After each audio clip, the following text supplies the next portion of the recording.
I'm Jill Rook from the Great Plains Institute, and I just wanted to welcome everyone to our second I3 Sector Learning webinar on cement. So in our last webinar, we focused on the steel sector and their strategies and priority technologies for decarbonization. And today we'll be hearing from industry experts and stakeholders from the cement sector.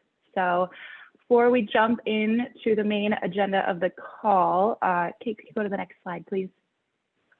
So today we will be hearing from 4 great experts. We will start with just a quick introduction and update on where we are at with I3. Then we will have our speaker presentations. So we'll have an overview of the cement sector, go over the decarbonization strategy and technologies for the cement sector, and then look more into the policy landscape and the tools that we have for cement. So before we do get started, I just want to go through a few quick speaker intros just to introduce everyone, and then we can just jump right into an update and then the presentation. So the overview of the cement sector will be provided by Sean O'Neill, who is the Senior Vice President of Government Affairs at the Portland Cement Association. Mr. O'Neill joined Portland Cement from the Associated General Contractors of America as the Vice President of Congressional Relations and Infrastructure Advancements. Previously, he served as Director of Government Affairs at the International Association of Firefighters, Special Assistant Secretary Eileen Chow, and Chief of Staff from Congressman John Sweeney. Next, we will be hearing from Michael LeMonds, who is the Vice President of Environment, Land, and Government Affairs at LafargeHolcim. Michael was named Vice President in 2018, but since joining the company in 2000, Mr. LeMonds has been directly responsible for implementing business development improvements across both the US and Canada. Throughout his 18 years with LafargeHolcim, he has held diverse leadership roles with a deep focus on enhancing company values through strong corporate citizenship. Mr. LeMonds also helped drive cultural and business change across the U.S. cement organization as part of the Global ACE Business Transformation Program. Prior to joining the company, Mr. LeMonds served as Chief of Staff in the Michigan House of Representatives and also holds several positions in national trade associations. Next, we will be hearing from Bo Boylan, the Chief Commercial Officer at Solidia. He is responsible for the commercialization of Solidia's technologies, including agreements with essential business partners. Bo's diverse experience includes startup ventures, recapitalized turnarounds, and leadership for maturing businesses in need of innovation and strategic marketing and sales initiatives. Bo previously served in a variety of leadership and sales and marketing roles, including as managing partner of Ravenwood Consultant Group in Citigroup Venture Capital's portfolio of building products and manufacturers, and with Saint-Gobain's North American Building Products Group.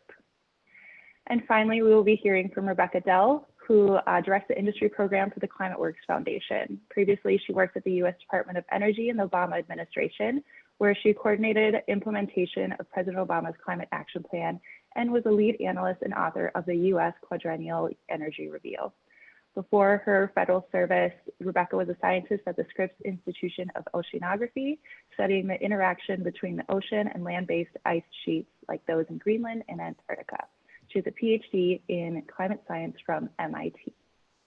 So as you can see, we have some great speakers ahead of us today. Kate, would you mind going back to that timeline slide if we have it up? Perfect, thank you. So before we jump in, I wanted to highlight where we're at with I3 and where we're heading into the next year. We did provide a more in-depth overview of the next steps and updates on the economic recovery recommendations that I3 created earlier this year during the steel webinar. And if anyone wasn't able to attend that webinar but would like to have those updates, please just let one of us at WRI or GPI know, and we'll be sure to provide those for you. So as you can see with this timeline, we'll be hosting sector-specific webinars through December, and WRI and GPI have also been working on a level setting white paper that we'll be sharing with the group in December. Both of these items will help us prepare for our upcoming first plenary meeting of the group in January, where we will begin discussing modeling priorities for the group. We'll then be continuing meetings throughout the analyses of the solution sets and policies to continue refining the work so that the findings that we develop So then with the findings, we then can develop the consensus targets, strategies, and recommendations, which we can put together with the analyses into a policy blueprint for I3, which is planned for final release next September if all goes according to plan. So great. So I guess we can go ahead and get started with Sean O'Neill and giving us that background and more of a level setting information on the cement sector. So Sean, take it away. Great, thanks very much. I appreciate it, and just really thrilled to be here today.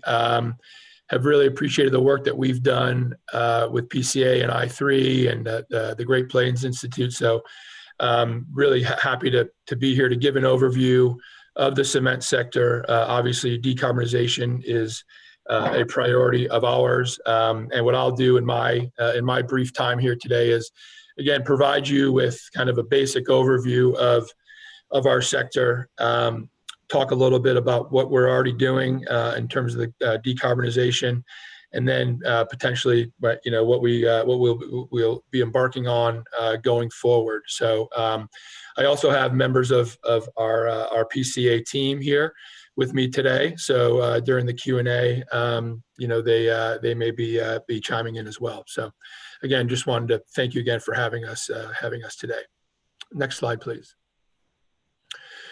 So PCA, the Portland Cement Association, we represent the vast majority of U.S. cement manufacturers. As you can see here from this slide, at last count, we had about 98 manufacturing plants throughout the country, along with 375 cement terminals, over 100 offices. Cement and our related industries, more specifically concrete, we are significant contributors to our nation's economy, just not in terms of the number of employees we have, but our economic contribution, not only to the federal economy, but to state economy. So, we were deemed essential for the most part through the pandemic. We have continued to work. Our members have, as construction has continued in most states. So again, we're proud to continue to do what we do during the trying times that we as a nation are facing right now. Next slide, please.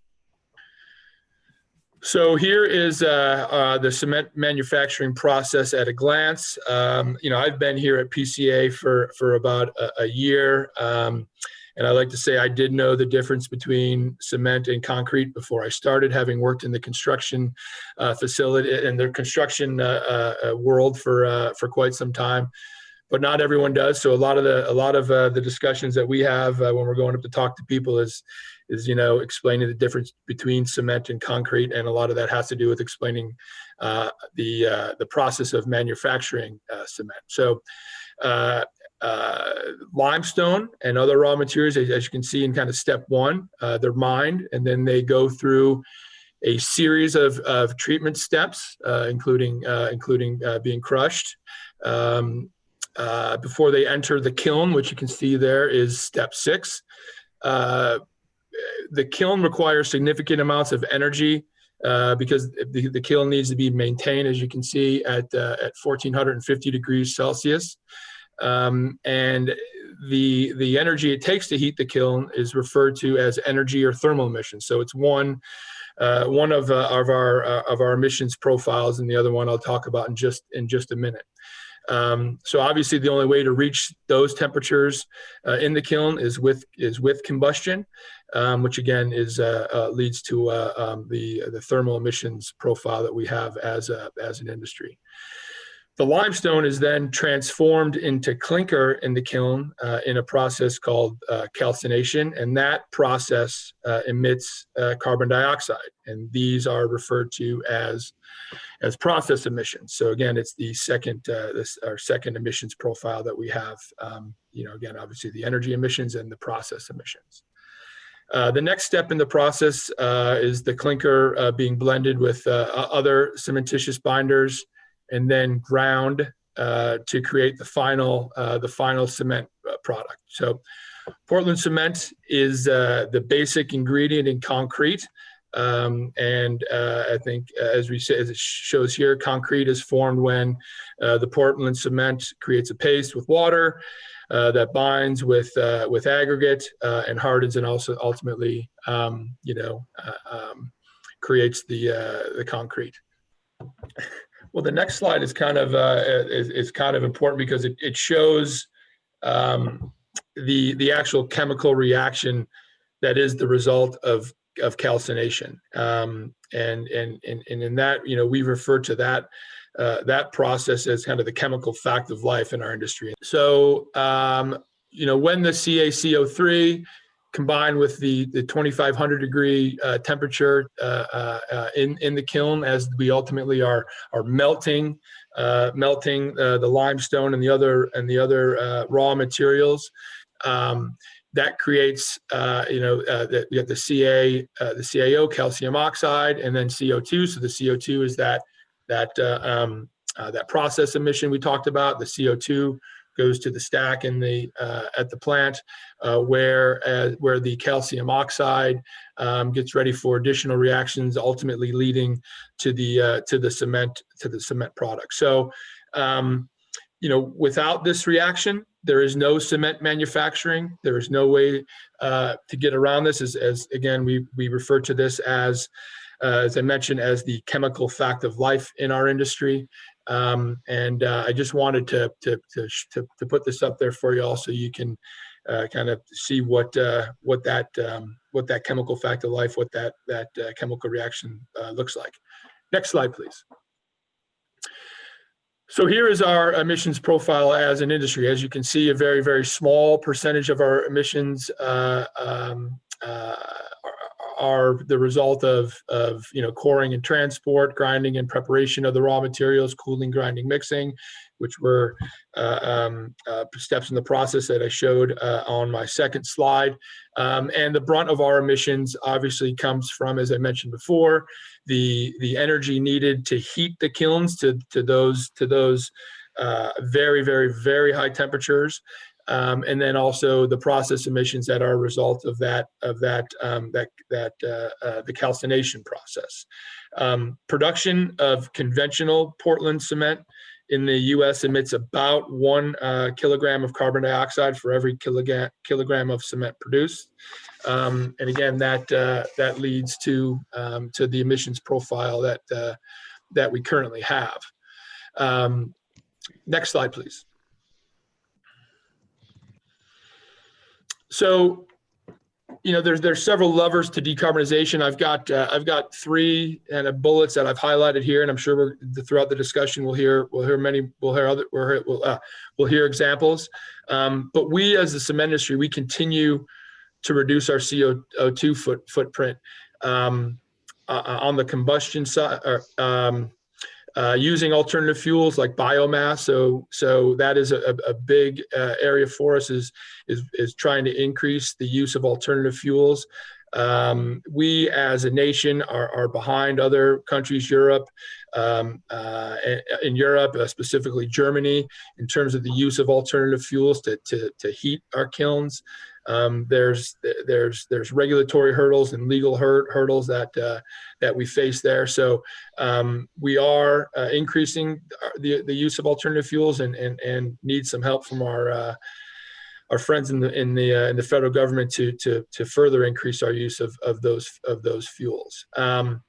We are also using proven blended cements, proven materials like Portland limestone cements to continue to lower our profile. That is something that we are doing as an industry now, and continue to could do more of, again, to help lower our emissions profile. And then continued innovations with cement manufacturing process will include carbon capture. It is something that is critical if we are going to further decarbonize in the cement industry. We've really enjoyed the work that we've done with a lot of folks on the phone or on the call here, in terms of increasing the research and development whether it's dollars or specific programs focused on the cement industry. I know that DOE awarded research grants to two of our members, and I'm sure that the next presenter may discuss those. So we obviously see carbon capture as the most integral part for us as we try to further decarbonize the industry. Next slide, please. So industry efforts. So, we at the Portland Cement Association are in large part following many of our members in terms of issuing an ambition statement here in terms of our goal to further drive down our carbon intensity of the operations and the products in our industry. So here is you can see our statement here, our ambition statement. We see climate and sustainability as key drivers for our industry. And like I said, we are following several of our member companies and pledging to achieve carbon neutrality by 2050. This is I think an admirable goal, but one that will require developing a roadmap that we'll be working on. We are currently working on, and that we will release, that will facilitate our member companies in achieving, again, that carbon neutrality across the concrete value chain, by 2050. So cement is the most upstream part of that value chain that includes not only cement, but concrete and construction. And we believe impacts at this upstream, create large carbon reduction opportunities downstream. So again, it'll be a focal point of our roadmap as we prepare that going forward. We see opportunities at the federal level to help us achieve these goals. There is, the roadmap will be, we are just in the planning process, but we are going to be looking at a variety of policy levers to help us reduce our carbon footprint.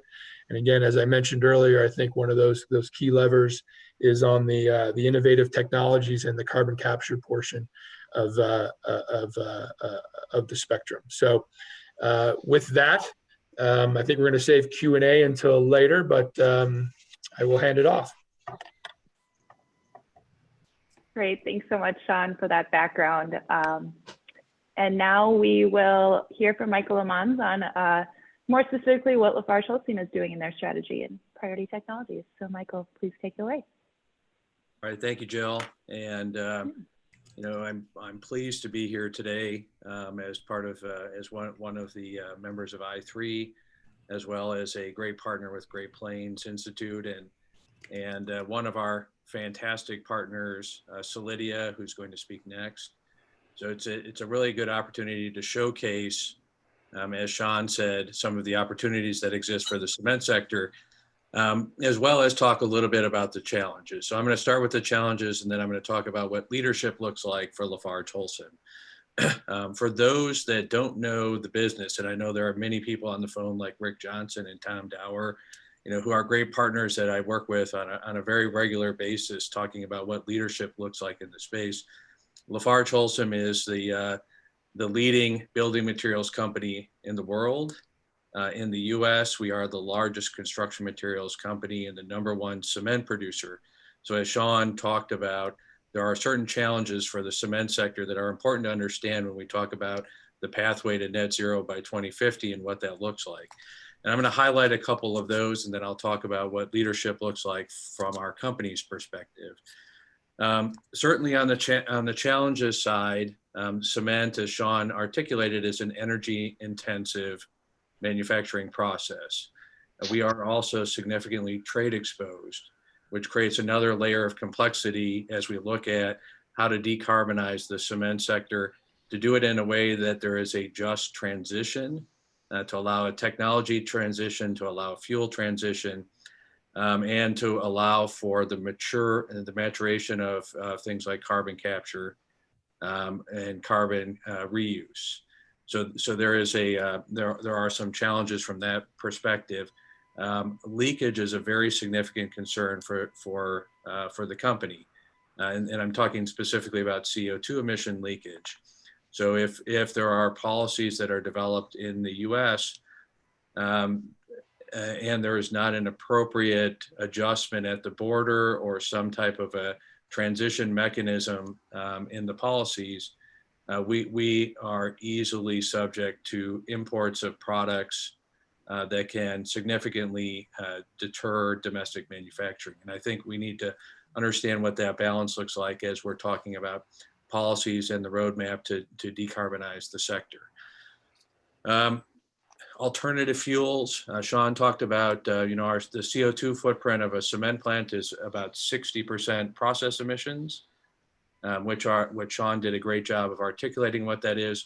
On the fuel side, our fuel emissions are about 40% typically, and we have an aggressive push as a company to diversify and to move to alternative fuels, to shift off of fossil fuels to non-fossil fuels to power our plants. And that is, it takes a combination of policy, it takes a combination of drive, and it takes a combination of community acceptance. So each of those create a hurdle, but also an opportunity for us to transition to low carbon fuels. So those are some of the challenges. And then from a leadership perspective, I'm happy to be joined today kind of in the background by our US CEO. And I can tell you that we have a very, very high profile and take an opportunity to talk about our positions on climate as often as we can with whoever will listen. And for us, having an economy-wide market-based mechanism that puts a price on carbon is the quickest way to drive the policy transformation and the environmental transformation for the sector.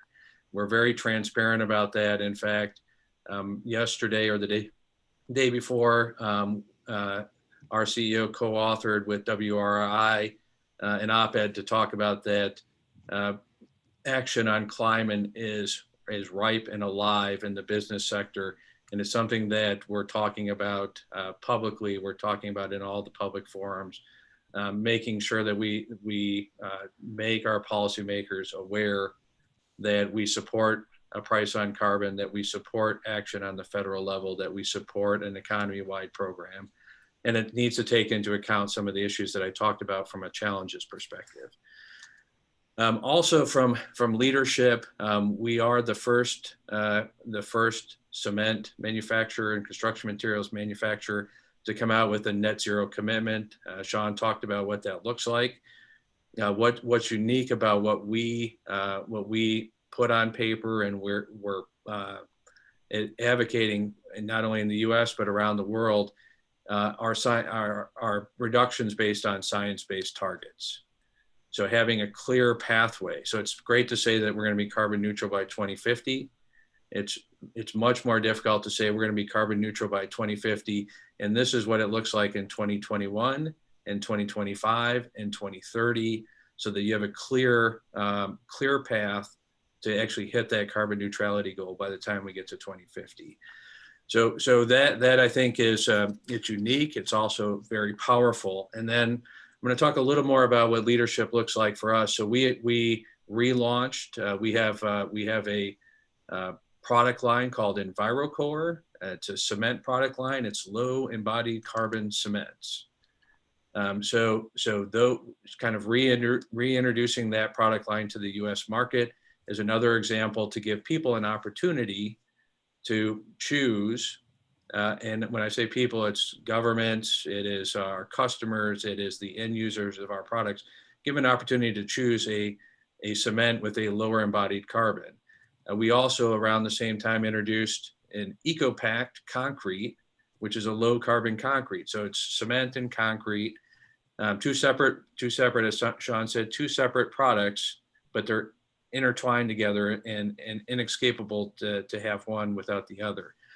So an EcoPact concrete, has an EcoPact, which is low embodied carbon, and then a series of different steps, prime, max, and zero. And zero is exactly what it says. It is a concrete with zero embodied carbon, and it's done in a number of different ways.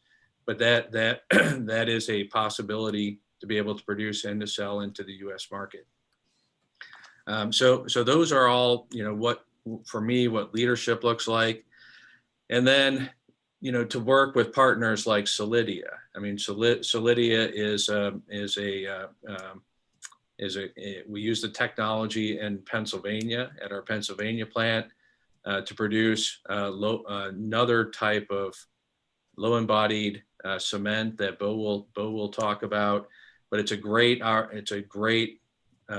transition as we look to what does the future look like. And I'm not going to steal his thunder, but these types of partnerships are critical to be able to drive innovation, technology, and provide people choices on what they procure. And then, as Sean talked about, I'm going to kind of wrap up my comments. We announced recently that we are looking at putting in place a first ever large commercial scale carbon capture unit on our cement manufacturing plant in Colorado. As Sean said, that was supported, the next phase was supported by the US Department of Energy. It also has strong support from people like US Senator Michael Bennet. So it's really taking the government's research, their capacity to drive innovation and to drive advancements in technology, and putting that and harnessing it in a way where we could, if we are able to realize what we dream of today and what we're engineering today, we could end up with the first carbon neutral cement plant in the US in Colorado. And those types of steps are what will get us from where we are today to where we want to be in 2050. And I'm gonna close by saying, and I think people have heard this before, cement and concrete are part of the solution when we look at a carbon neutral world by 2050. So thank you, and I look forward to the Q&A session. Great, thanks so much, Michael, for that perspective and elaborating on LafargeHolcim's leadership in this sector and on this topic. To highlight Solidia's technology, next we'll hear from Bo Boylan, and Bo, I'll open it up to you. Great, thanks. Solidia is really, really excited about continuing to be part of these conversations. I'm going to start, if I can, exactly where Michael left off with our belief, our shared belief with him, Lafarge, and others, that cement and concrete absolutely can and should be part of a solution to industrial decarbonization, and with the types of actions and activities, levers, as Sean described, this is not only possible but probable. So we agree wholeheartedly with that.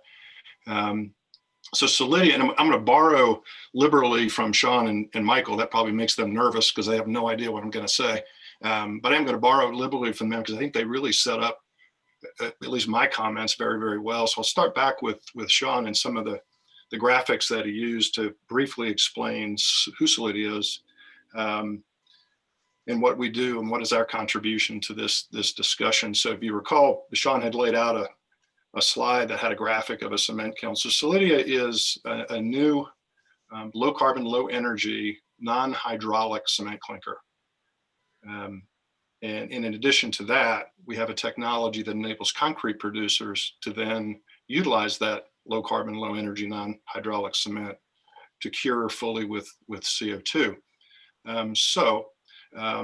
We address, and Sean took us through some interesting statistics, but we effectively address on the emissions side for partners like Lafarge, a reduction in emissions due to primarily two things. Sean walked us through calcination and the contribution of CO2 emissions from limestone burn.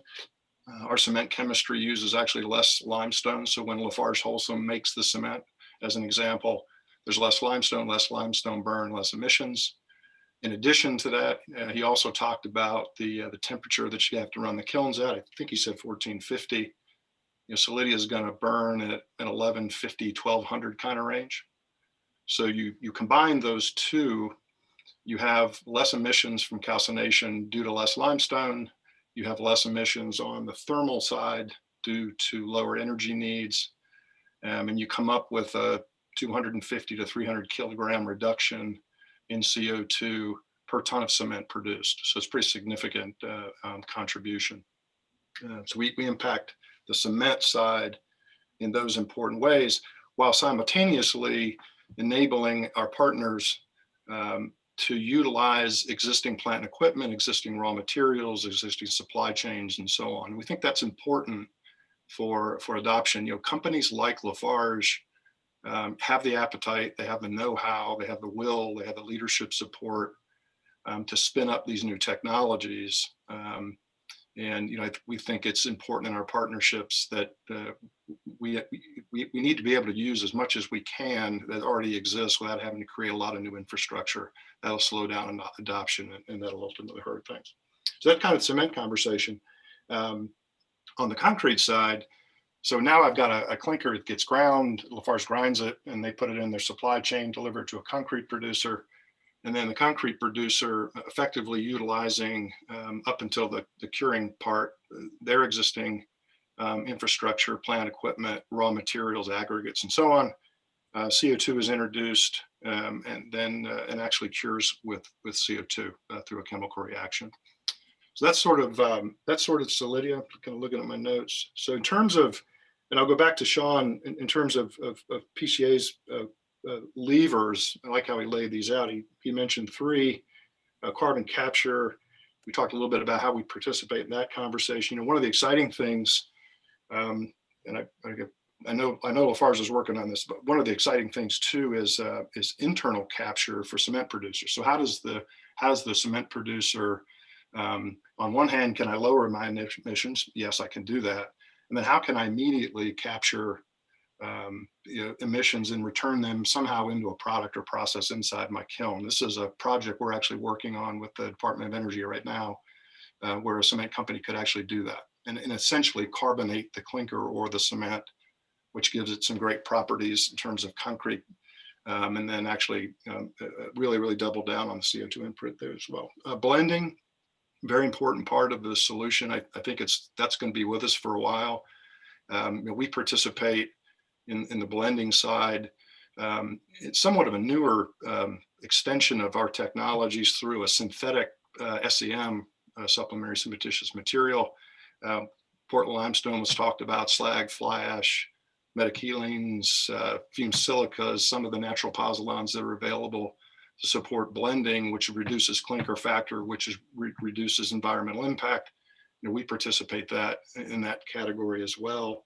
And then alternate fuels, due to the lower burn temperature at the kilns, there is a belief and there is some exploration of actually having access to fuels at that temperature, the lower temperature that you don't have at 1450, and then ultimately just new cement chemistries, new clinker chemistries that would help with the environmental impact on cement and concrete. So I'll stop there and look forward to the Q&A.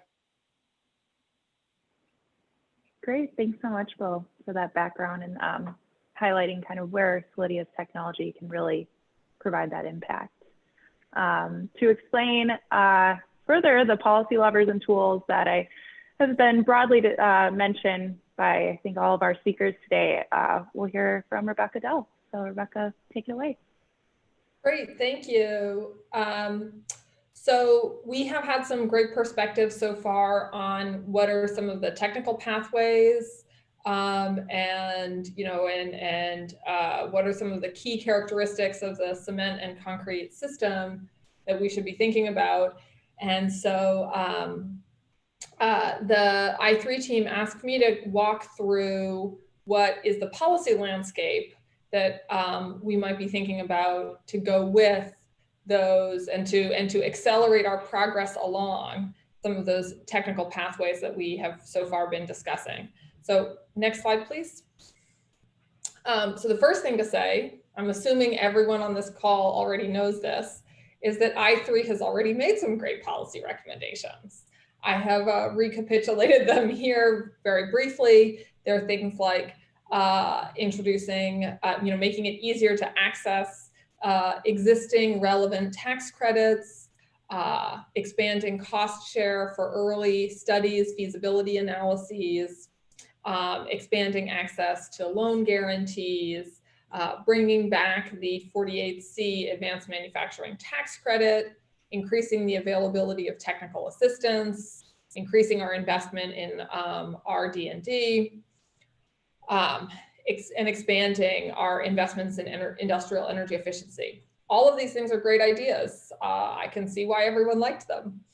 But this is a list of recommendations that is, was designed to meet a very particular policy need.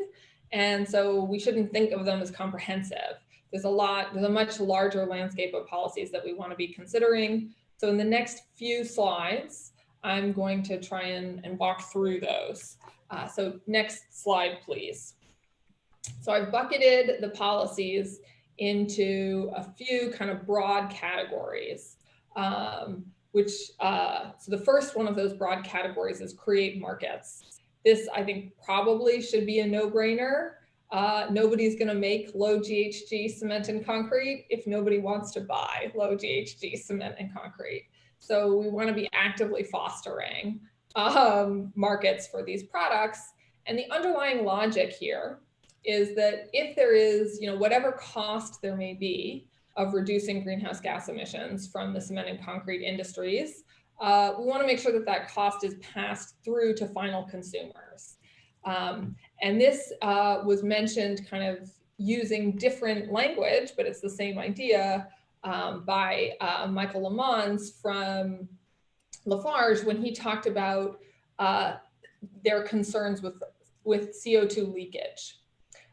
So if we have policies that do not effectively transmit the cost through the supply chain, if the cost sort of gets stuck in the middle of the supply chain somewhere, then people will look elsewhere for lower cost, non-compliant, higher emitting products. And that's not, nobody wins in that case, except for, dirtier producers elsewhere. So we want to make sure that, and so this is why, I think emphasizing market creation, emphasizing demand pull is so important. So there's, and I'm gonna spend a little bit more time on these policies than on the rest of them because I think they are particularly powerful and also they are more salient. There's sort of already a bit of a conversation happening about some of these. So it's worth understanding them in a little more detail. So the first the first policy is that there's a whole family of policies that we often collectively refer to as buy clean. So what buy clean is a general term for using government procurement to create market pull for low carbon products. And usually when we're talking about buy clean, we are particularly talking about building materials. Now, US to the statistics from the Portland Cement Association, nearly half of cement is purchased with tax dollars across different levels of government. Now there's a lot of, so this is a really important way that we affect the cement market and the concrete market. There are various possible structures that we can use for a buy clean policy. And there's kind of three that I want to highlight. So the first is a threshold approach. This is the approach taken by the California Buy Clean Act. Basically what you do is you say, we define a threshold. So many tons of CO2 per ton of cement, or so many tons of CO2 per ton of concrete, whatever. It's usually a carbon intensity for a unit of material. And if you're below the threshold, then you're eligible for being used in public construction. And if you're above the threshold, then you're ineligible. This is a really, the advantages of this policy is that it is very simple to implement. You set the threshold and then you go and collect the relevant information. The disadvantage of this policy, and I should also say another advantage, is this is a good policy for encouraging people to deploy current best practices. So if there may be producers of building materials that are laggards in their industry, this is a very strong incentive for them to kind of get up to the threshold. The disadvantage here is that if you have a single threshold, then you get current best practices, but if you're 1% below the threshold or you're 50% below the threshold, either way, you don't get you get the same advantage. So you deploy current best practices, but this doesn't provide additional assistance. For example, if you might want to retrofit a plant in Florence, Colorado with CCS, you get no extra benefit, even though you did a lot of extra work and you reduced a lot of extra emissions. So one way that you can use a threshold type policy to also incentivize innovation and getting beyond current best practices is to have two thresholds. So you say, here's the eligibility threshold for everybody, and then we have a special carve out, maybe it's 10% of the market, maybe it's 20% of the market, that has a much lower threshold. So we carve out a special piece that's only for very, very high performing, very, very low GHG production. This is analogous in a lot of ways to renewable portfolio standards in the electricity system. When they were first brought in 15 years ago, what basically, what the state governments that implemented them said was, we have a special carve out and you have to buy a fixed amount. Usually it's, to begin with, it's not a very large amount of extremely clean electricity generation. Similarly, you can imagine that this would function the same way in the building materials market. The cap approach is where you set a threshold, but then you create some kind of tradable compliance instrument. So you say, if you overperform the threshold, then you can sell your compliance credits to another company that's underperforming. This is the approach that's taken by the Low Carbon Fuel Standard in California, and that has been extremely effective at providing enough financial value to incentivize a lot of interesting investments and low carbon innovations. And then the final approach that you can take, which is the one that has been proposed, though not implemented, for the state of New York, is a discount rate. So the way that the New York policy works is that if you,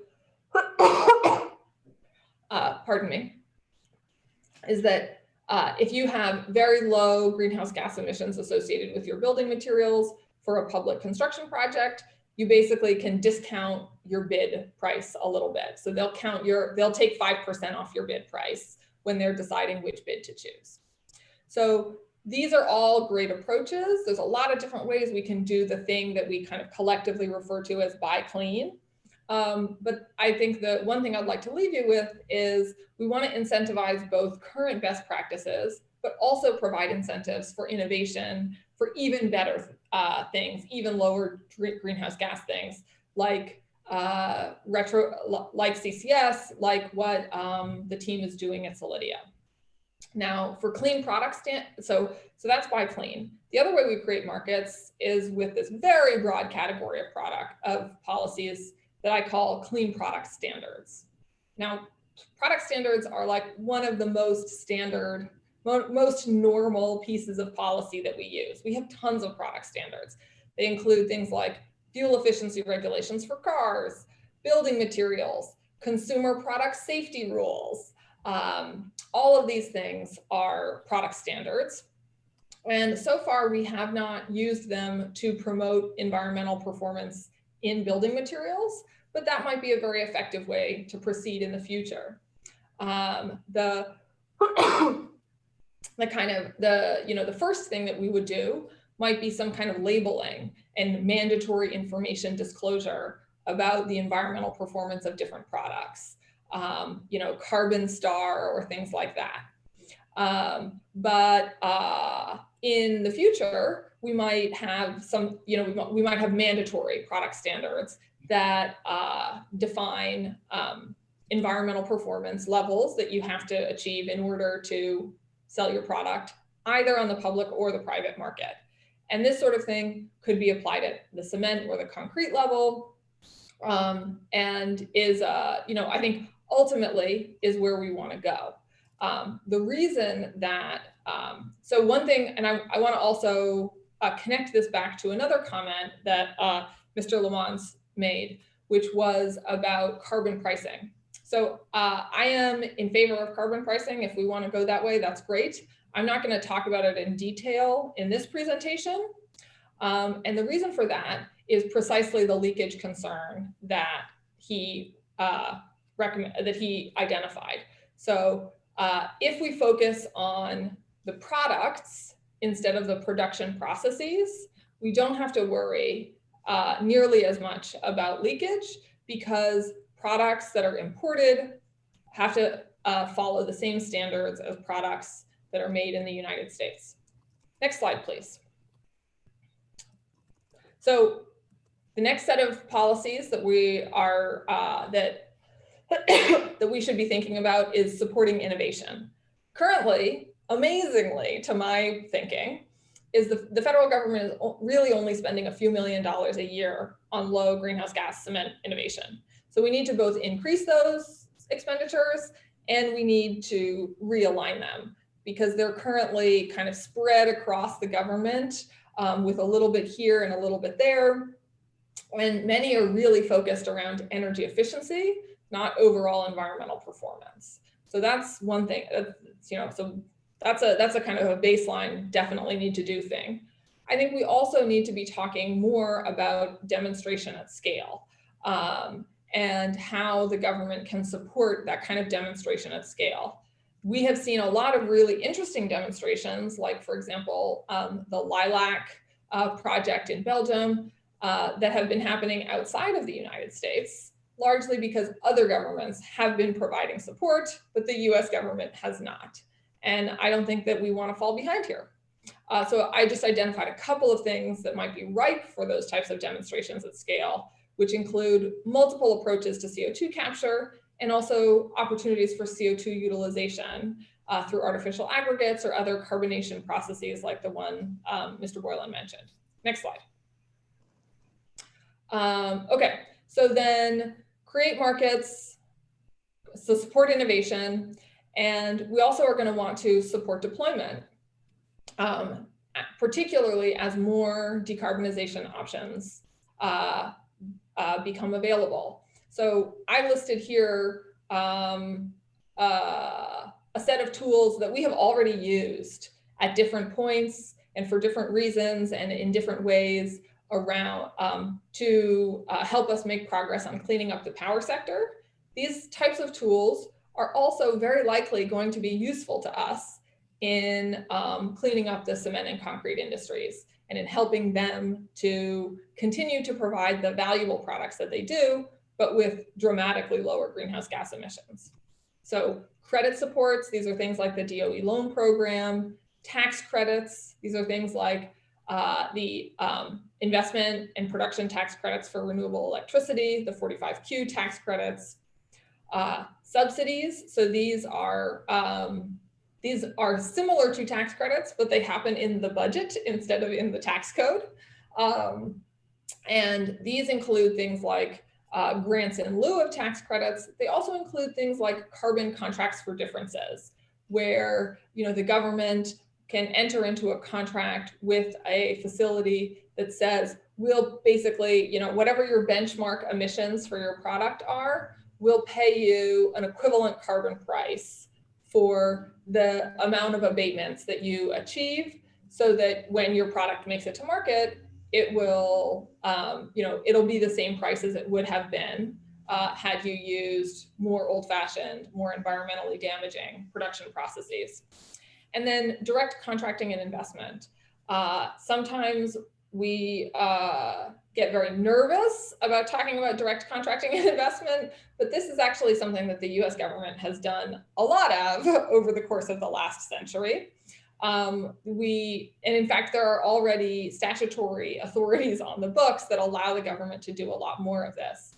Most of the direct contracting and investment that the US does to support manufacturing today is in the defense and armaments industries.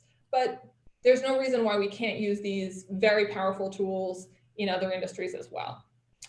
Next slide, please. And then finally, none of the policies that we want to be implemented will actually work if we don't have the right people and information in place to do the job. And so we need to be thinking about people and information, both among practitioners and inside the government. So we need training throughout the value chain for, how different materials might function, what are options for reducing emissions throughout the value chain. We need to be specifically targeting underserved communities and making sure that they can benefit from these investments. So this includes things like when we have R&D money that we're spending, we should be making sure that we specifically target some of that at historically Black colleges, tribal colleges, and other minority serving institutions. It also means that we should be, when the government is making investments in projects, they should be targeting underserved communities to benefit from those investments through things like project labor agreements and community workforce agreements. And finally, we have some we have some good laws on the books already to ensure that public investments lead to quality job creation. These are things like the Davis-Bacon Act and the Buy America Act that are designed to support creating, using public dollars to create quality jobs in the United States. These laws often have very poor enforcement. And so if we want to actually reap the benefits of the laws that are already on the books, we are going to have to improve the enforcement of them. And then that leads to, changes we want to make inside the government, which is that, these, as I'm sure everyone on this call knows, these issues tend to be very fractured in how they're treated by the federal government. There's some people who think about cement and concrete at NIST. There's a couple of people, some people who think about cement and concrete at the Department of Transportation. There's some people who think about cement and concrete at DOE. There may be even one or two in the, who work on material science at the National Science Foundation, but they're very scattered. They don't often coordinate well with one another, and none of them are, in a position to act as a convener across the government. And so we are going to need better leadership. And with that, we're going to need external expert input to support that leadership. And so we want to think about what are the positions that we want to create. Do we want an assistant secretary for industrial transformation at the Department of Energy? Do we need somebody who's working on these issues in the White House? And what are the structures that we need? What are the committees, the advisory committees and things like that we need to get expert input? We need information. We need validated information. We need standardized information that is available for broad categories of products for the entire United States. If we want people to make good choices, we have to give them good information. And as I said, we need good enforcement of all of the policies. We need improved enforcement. So that is very quickly an overview of a very broad landscape of policies that we should be considering in the cement and concrete sector. And also many of these apply in other industrial sectors as well. And I look forward to Q&A. Great, thank you, Rebecca, for this comprehensive list of policy options we have. So I'm now going to turn this over to Debbie Weil at WRI to moderate a discussion and Q&A on the great presentations that we've seen.